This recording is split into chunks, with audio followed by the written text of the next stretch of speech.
Hi and welcome to Nerdy Gamers. The game today we're going to look at is Laser Squad as part of my new segment, Video Gaming History. Okay, let's get started. Now, the first thing to do is tell you a little bit about the history of Laser Squad. Laser Squad was originally released on the ZX Spectrum, which is what I've got this version here, in 1988. Now, the original game was developed by Julian Gollop and is part of the Target Games. Now, Target Games later on went to be called Mythos Games.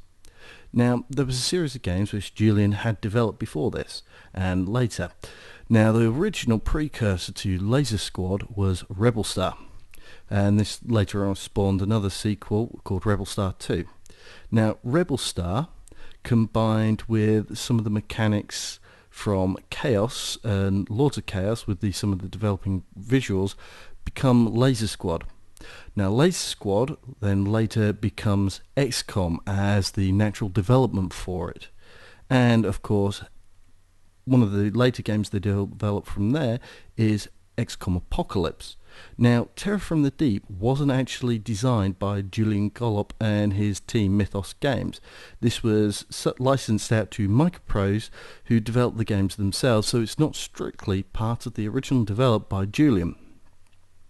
Now, the original game Laser Squad was first released, as I said, in 1988 on the ZX Spectrum and also the C64.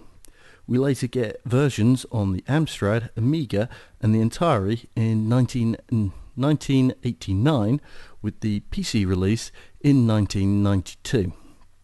Okay, what we're going to do is we're going to take a little look at the game now, and we can see how some of the features would later come into play in XCOM and Apocalypse itself. Now, as you can see, we've got three games which we can play, well, three scenarios: the Assassins, Moon-Based Assault and Rescue from the Mines. Now, they did do a series of expansions for this, 4 in total. The Cyber Hordes, Paradise Valley, which if you know Rebel Star 2, you'll see a strong resemblance to that, the Star Drive and Laser Platoon. What we're going to do is we're going to take a look at the Assassins, the first scenario as of it. Okay, and as you can see, its first option is to give us our control scheme, the Sinclair joystick and its rival the Kempston joystick, if you happen to know your ZX Spectrum, also some other control keys, but we're going to go with keyboard. And this used the QAOP control scheme, which was very popular back in the day before we moved to WASD, which overall is a lot more effective and a lot easier to play with. Now, this game, already at this point, you could play 1 or 2 players. So you would have set forces on either side, but your number of points to distribute between each team. But what we're going to do is we're going to play 1 player. Now, you can select the difficulty level from here, 1 being the easiest, 4 being the hardest. We're going to go with the easiest level of difficulty so you can get to see it a little bit and hopefully me succeed. Now, the first thing you get to do is select your armor type. Now, there's information provided on the right hand side which shows you the directionality of your armor, the weight and how much effects you're carrying, and also the cost in credits. Now, we see this to some degree in XCOM with different levels of armor: your personal armor, your power armor, and also your flying armor. The flying armor being the equivalent of probably the level 4 armor here, which is incredibly tough and you can take quite a battering, but relatively expensive to produce, with personal armor being the lightest and least effective and able to save you from glancing blows, or in this case very weak weaponry. Now, what we want to do for our example is have a little bit of armor, but we want to save it mostly for weapons. So what we're going to do is we're going to assign 2 points of armor to the first 3 and leave the other 2 unarmored. Now, because I know this mission quite well, what we're going to do is going to provide we're going to provide a rocket for Corporal. These 2 characters will be taking the heavy lasers. We'll just cycle through and we're going to take the Marsec autoguns for the other guys. Now, if you happen to know XCOM Apocalypse, you'll recognize Marsec, or Martian Mars Security. Some of these names would run through the game, and I believe also some of the characters would appear in some of the later games like the XCom Apocalypse. Now we could take the sniper rifle, but we're going to be fairly up close, and with a little bit of luck we're going to actually not need to worry about getting up close and personal. We'll take a couple of rockets. Now you don't need much ammo in this, fortunately, because you're either going to die or you're just going to succeed. And there we go. So everybody's got a couple of shots. There's nothing else that we can buy really. I think actually we can get rid of that. No, see, we can't quite afford another ammo clip. So we've got 3 shots with the rocket launcher, 2 ammo clips with the heavy lasers, and 2 clips with the Marsec auto gun. Okay, let's go on to the mission. Now, as you can see, you got the blue Ds and also the ready orangey Ds.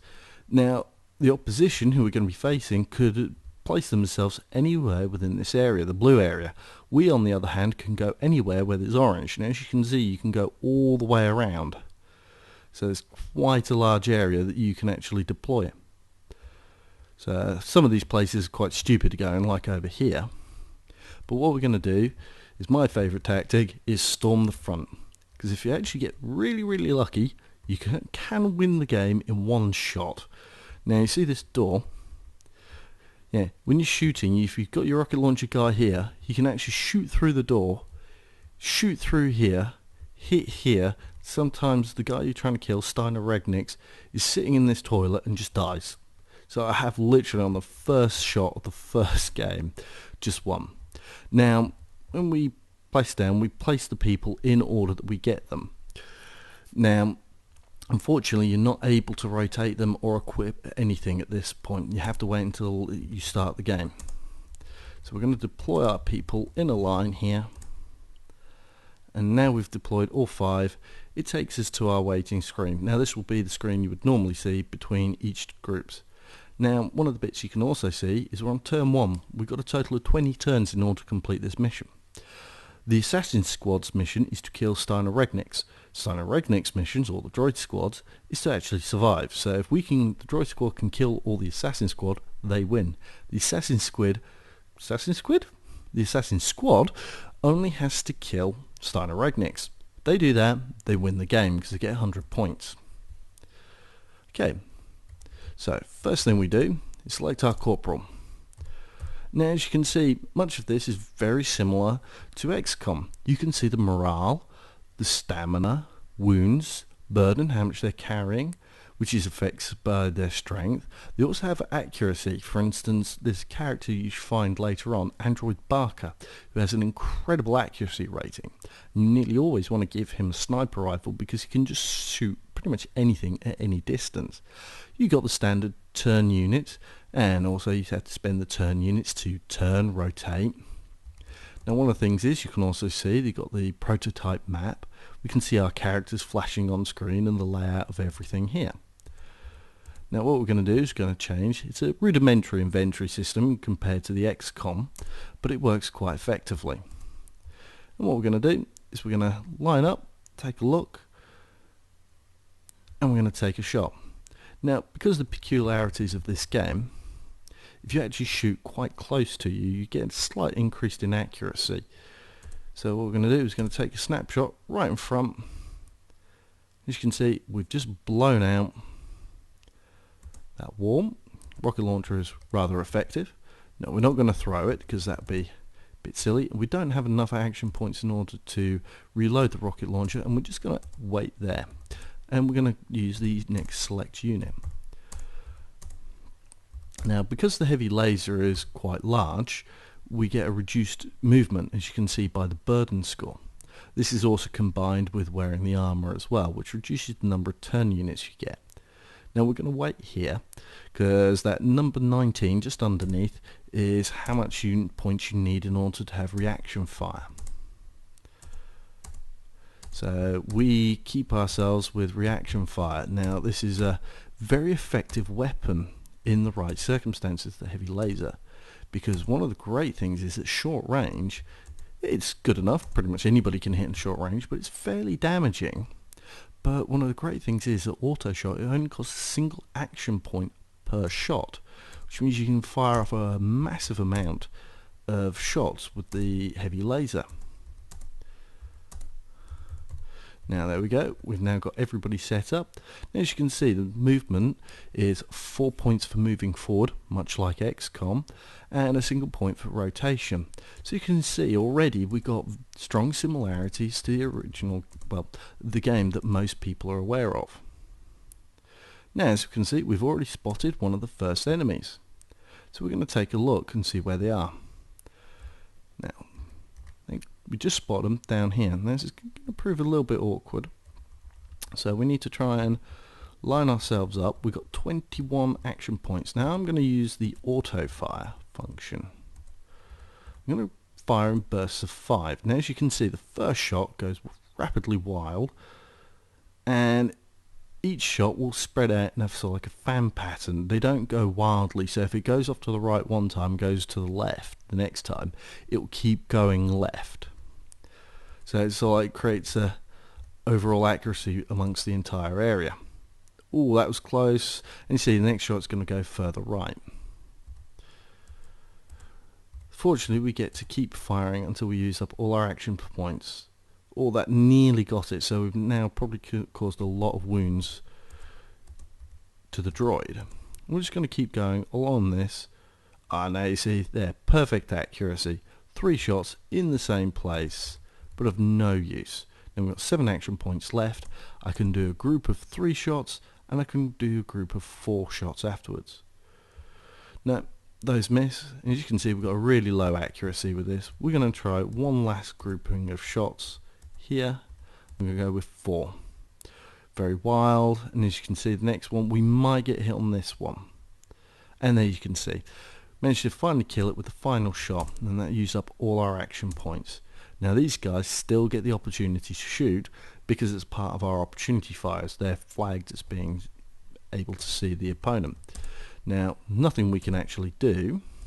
If we had some explosive weaponry loaded, we could take a shot in the hopes of possibly catching anybody nearby. But that's not the case. Now, there was a bug in the original Spectrum series, which if one of your people died by your own shot, so for instance, if I had a rocket launcher guy who killed himself, the game would automatically assume that it must have been your turn when you died. So it would go on over to the people who are on auto fire's turn. Now, we're going to approach here very carefully, because there's a chance that we could find baddies coming out from over here. So we advance slowly, taking great care not to go too far. For instance, he's now at risk, because if a baddie was here, they might just be able to see them without this person being able to react.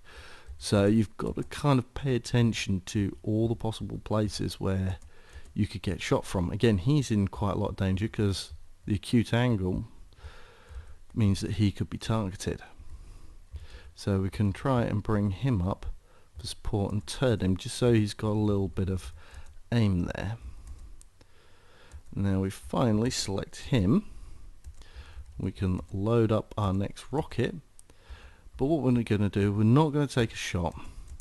We're going to advance him forwards so we can take another shot down here and clear out some more through here. That's all we can really do this turn. And this is exactly what I was worried about. As you can see, that guy just down there couldn't get the shot because he's just a little bit too far back. But that's one of the reasons why I gave them armor. Now, let's see who we've got. Now, I'm going to have to put this over because I can't be sure of the angle. Now, auto shot with this guy is going to be a little bit more. Steiner Regniks, and we did manage to land a shot on him. That's good. We're going to keep doing 3-round bursts. Oh, no, that's now missed. Let's see, we got enough for 9, so where I can take a snapshot, which is 12 points, or we can take a 5-round shot. So let's see, 6%. Probably better off. I can't be bothered to sort out all the maths. the chances of not hitting, and not hitting. But I think this should be effective enough. Now the next shot should land, and then we got him. Okay, I didn't have to show you much more. We managed to kill Steiner Regnick's opportunity fire. Now, hopefully you've seen enough of this so you can get a decent impression of much of the similarities it was to the XCom game, which a lot of you will be familiar with. Now, I might come back and do a Let's Play series on this after I've finished off the latest Let's Play of XCom, just while I get myself prepped up for the next series. And there you go. When you finish, you can then go back and try out the next mission. Now, in this case, as you can see, we've got again choice of 1 or 2 players, but this one you've got up to 7 levels of difficulty, and we get a completely different list of characters that we can choose from. Now, as you can see right down at the bottom, Android Barker. Now, he's the one who's very accurate, and he appears later in the game. Also got a lot more creds to spend. Now, unfortunately, with the armor selection, once you've chosen, you can't go back and change it, so you have to really think out in advance. And as you can see, the armor in this selection is quite different. Low-level armor is a lot more effective compared to the high-level armor. And also, if I remember, might not be this mission, but some of the later missions, you get another Marsec gun, which is kind of a step up from the Marsec auto gun, but this one, when it hits, it causes an explosive shot. Anyway, this has been a little talk about Laser Squad, part of our video gaming history. I hope you've enjoyed, and I'll see you next time.